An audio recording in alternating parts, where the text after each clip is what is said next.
मराठी भाषेत शब्दांचे उच्चारण आणि लेखन खूप महत्त्वाचे आहे. जेव्हा आपण दीर्घ अक्षर असलेल्या शब्दांचा विचार करतो तेव्हा त्याच्या उपांत्य अक्षरावर विशेष लक्ष देणे आवश्यक आहे. उदाहरणार्थ, किडा या शब्दात शेवटचे अक्षर दीर्घ आहे, त्यामुळे उपांत्य ईर्ह्स्व लिहितो. पण दक्षिणा सारख्या तत्सम शब्दांमध्ये हा नियम लागू होत नाही. इथे ई दीर्घ आहे म्हणून ईर्ह्स्वच राहतो.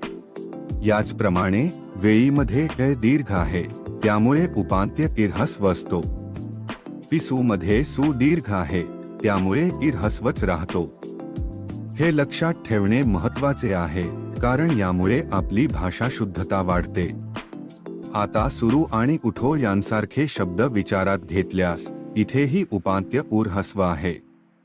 मात्र गीता किंवा अनुज्ञा सारख्या तत्सम शब्दांमध्ये आपण मूळ अक्षरावर लक्ष केंद्रित करतो.